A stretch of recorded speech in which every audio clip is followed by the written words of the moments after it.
কোরবানির ঈদকে ঘিরে দেশের বিভিন্ন জেলা থেকে বিপুল সংখ্যক গরু রাজধানীর হাটগুলোতে এলেও প্রত্যাশিত ক্রেতা পাননি অনেক খামারি, কৃষক ও ব্যাপারী। বাজারে পশুর সরবরাহ চাহিদার তুলনায় বেশি থাকায় শেষ মুহূর্তে দাম পড়ে যায়, ফলে অনেকে লোকসান করে কম দামে গরু বিক্রি করতে বাধ্য হয়েছেন। রাজধানী ঢাকার একটি গণমাধ্যমে কর্মরত মাহবুব আলম সোহাগ কোরবানি উপলক্ষে 3 বন্ধু মিলে নীলফামারী থেকে 9টি গরু কিনে ঢাকায় এনেছিলেন।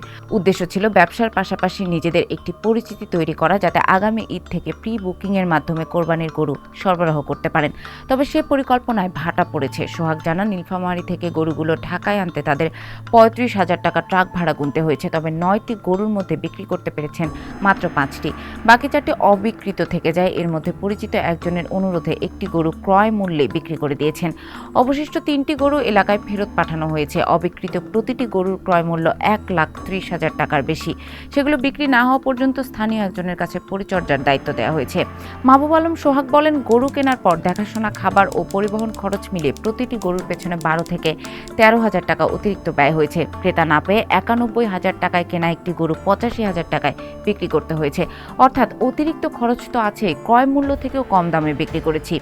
অবিকৃত 3টি গরু এলাকায় ফেরত পাঠাতে আরও 20,000 টাকা খরচ হয়েছে। এর মধ্যে 1,30,000 টাকায় কেনা একটি গরুর পেছনে পরিবহন ও অন্যান্য খরচ যোগ করলে আমাদের বিনিয়োগ প্রায় 1.5 লাখ টাকায় দাঁড়িয়েছে। গরুগুলো বিক্রি না হওয়া পর্যন্ত পারিশ্রমিকের বিনিময়ে একজনকে পরিচর্যার দায়িত্ব দেওয়া হয়েছে। এখন লাভের চিন্তা নয়, লোকসান কতটা কমানো যায় সেটিই লক্ষ্য। ঝিনাইদহ থেকে রাজধানী গাবতলী হাটে 4টি গরু নিয়ে এসেছিলেন কৃষক আজগর আলী। এলাকার ব্যাপারীরা যে দাম প্রস্তাব করেছিলেন তার তুলনায় 31,000 টাকা কমে 3টি গরু বিক্রি করেছেন তিনি।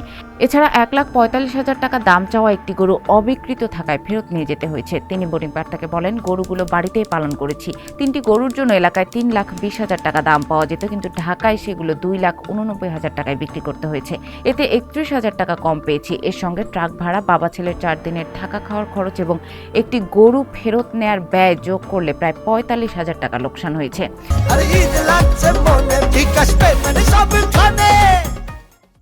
সংশ্লিষ্টরা বলছেন, আর্থিক চাপে অনেকে এবার কোরবানি দেননি। বিপরীতে বাজারে কোরবানি পশুর যোগান ছিল বেশি, ফলে ক্রেতার চেয়ে অধিক পশুর সরবরাহ থাকায় দামে ধস নামে। এতে যারা পশু বিক্রি করতে পেরেছেন তাদের মধ্যেও অনেকেই লোকসান গুনেছেন। চুয়াডাঙ্গা সদর উপজেলার কৃষক আনিসুল ইসলাম দীর্ঘদিন ধরে নিয়মিত কোরবানি দিলেও গত 2 ঈদে আর কোরবানি দিতে পারেননি তিনি বণিক বার্তাকে বলেন, বাজারে সব ধরনের পণ্যের দাম বেড়েছে। আগে 700 থেকে 1,000 টাকায় পরিবারের 1 সপ্তাহের বাজার হয়ে যেত, এখন ওই টাকায় 4-5 দিনও চলে না। কোরবানির খরচও অনেক বেড়েছে। ভাগে গরু কোরবানি করতেও 25,000 টাকার বেশি লাগে। সব মিলিয়ে গত 2 বছর কোরবানি দিতে পারেনি। মৎস্য ও প্রাণী সম্পদ মন্ত্রণালয়ের হিসাবে এবছর কোরবানিযোগ্য পশু ছিল 1,23,33,840টি। বিপরীতে সম্ভাব্য চাহিদা ধরা হয়েছিল 1,06,334টি।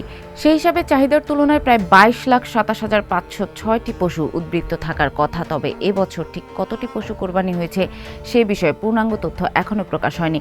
বাংলাদেশ প্রাণী সম্পদ গবেষণা ইনস্টিটিউটের সাবেক মহাপরিচালক ও কৃষি অর্থনীতিবিদ ডক্টর জাহাঙ্গীর আলমের মতে, কম দামে গরু বিক্রি করেছেন এমন অনেক বিক্রেতাই গতবারের গড় দামের চেয়ে বেশি দাম পেয়েছেন। তবে কোরবানির পশু পালনের ব্যয় বেড়ে যাওয়ায় শেষ পর্যন্ত তাদের লোকসান গুনতে হয়েছে। অন্যদিকে যারা কোরবানি করেছেন তাদের প্রতি কেজি মাংসের জন্য গড়ে 1,200 থেকে 1,300 টাকা ব্যয় করতে হয়েছে। তিনি বণিক বার্তাকে বলেন, পশু উৎপাদন ব্যয় অনেক বেড়েছে, খাদ্য ও ওষুধের দাম বেশি। খামারি, চাষি ও ব্যাপারীরা লোকসান গুনলেও গতবারের তুলনায় গরুর দাম 10% মতো বেড়েছে। মূল্যস্ফীতির কারণে ক্রয় ক্ষমতা কমে যাওয়া এবং গরুর দাম অত্যাধিক হওয়ায় অনেকেই কোরবানি করতে পারেননি। ফলে আমার ধারণা, সরকার 1 কোটি পশু কোরবানির যে লক্ষ্য নির্ধারণ করেছে তার তুলনায় অন্তত 10 লাখ কম কোরবানি হয়েছে। গতবার 91 লাখের কিছু বেশি কোরবানি হয়েছিল, এবার এর চেয়েও কম হবে বলেই মনে হচ্ছে।